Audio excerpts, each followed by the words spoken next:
Moving on to our next story, which is about Trump-Xi meeting. आखिर 6 साल बाद ये मुलाकात हुई है चीनी सदर शी जिनपिंग और सदर डोनाल्ड ट्रंप के दरमियान, जिसमें कई बड़े फैसले किए गए हैं। सदर ट्रंप ने ऐलान किया है कि चाइना ने नायाब मादनियात यानी रेयर अर्थ मिनरल्स की बरामद जारी रखने पर इत्तफाक कर लिया है, जो दुनिया भर की सनतों के लिए रिलीफ की खबर है।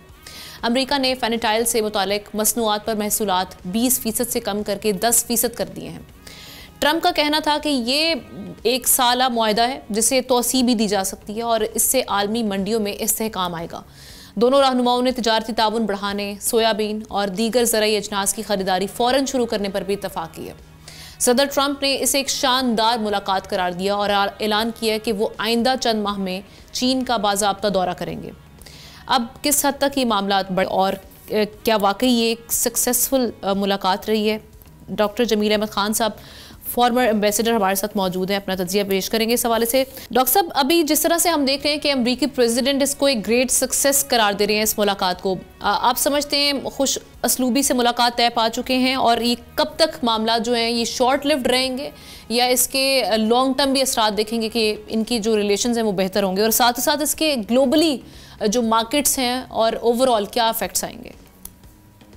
जी, वो तो आज से ही आना शुरू हो गया स्टॉक्स में, काफी ज्यादा उसमें रोलर कोस्टर किस्म का हिसाब रहा। जाहिर है जब टैरिफ कम हुआ तो जिन लोगों ने पहले से स्टॉक्स लिए हुए थे, जिन लोगों की शिपिंग ऑनलाइन थी, उनको महंगा पड़ा। अब जो टैरिफ कम हुए 10%, उनको दूसरों को सस्ता पड़ेगा। और जो फ्यूचरिस्टिक अप्रोच फेनेटाइन हो गया, जो प्रीकर्सर, उसकी जो शिपमेंट वगैरह हुई होगी पहले, रेयर अर्थ की जो शिपमेंट, वो सारों पे फर्क तो पड़ता है इस किस्म के डिसीजन से। लेकिन coming back to your point, basically side line पर जो मीटिंग्स होती है वो उसका फ्रेमवर्क बाद में ज्यादातर तय होता है। ये बात हकीकत है कि डोनाल्ड ट्रंप ये सोच के आए थे और उन्होंने बता भी दिया था कि मेरी मुलाकात होगी। लेकिन जो स्ट्रक्चर्ड मीटिंग होती हैं, स्टेट मीटिंग्स, उसमें ज्यादा तैयारी के साथ दोनों साइड आती है, दोनों टीमें आती हैं। इस वक्त फकत एक कॉमर्स मिनिस्टर और उनके foreign secretary state Marco Rubio, ये थे इस तरफ से और दूसरी तरफ से भी ऐसे ही था चाइनीज साइड से।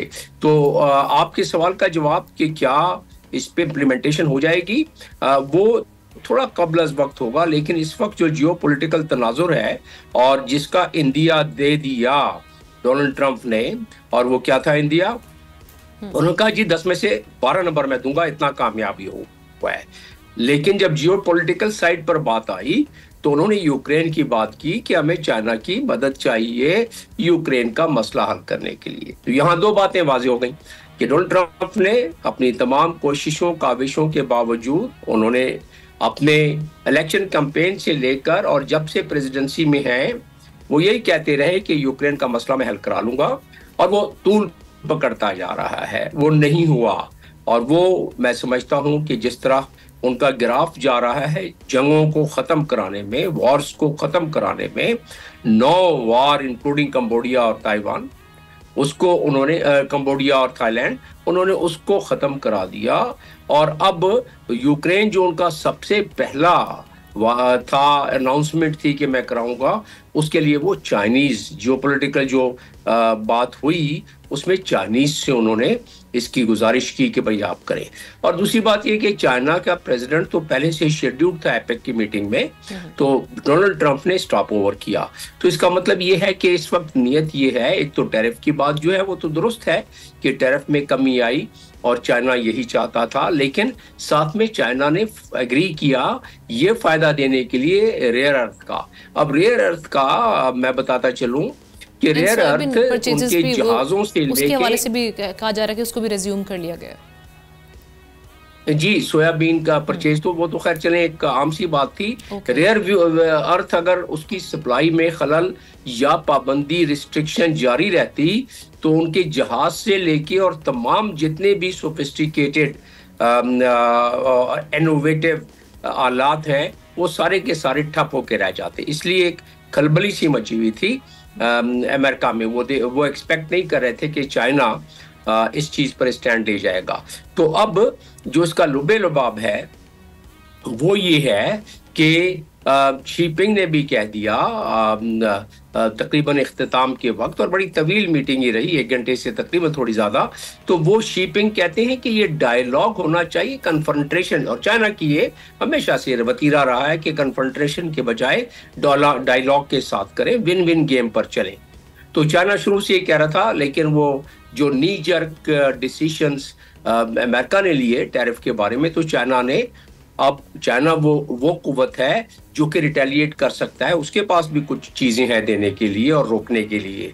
और फिर सबसे बड़ी बात यह है कि चाइना दुनिया का सबसे बड़ा मैन्युफैक्चरिंग कंट्री है 2013 से लेके और अब तक, और दुनिया का सबसे बड़ा ट्रेडिंग कंट्री है, वो भी 2010 से लेके अब तक।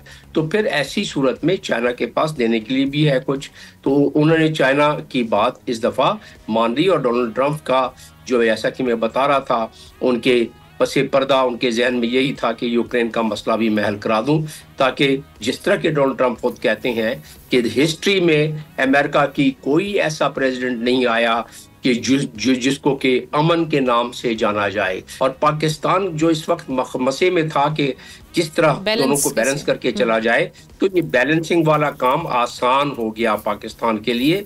तो कुदरत भी रास्ते हमवार कर रहा है पाकिस्तान के लिए, और जो जियोपॉलिटिकल मंजरनामा ये हुआ है डोनाल्ड ट्रंप और शीपिंग के बाद, उससे थोड़ी सहूलत और हो जाएगी, क्योंकि थोड़े बहुत हचकोले आ रहे थे हमारे सी पैक में और बाकी मामलात में। जी बिल्कुल, thank you so much doctor Jamil Ahmed Khan, excellent analysis आपने पेश किया इस पर।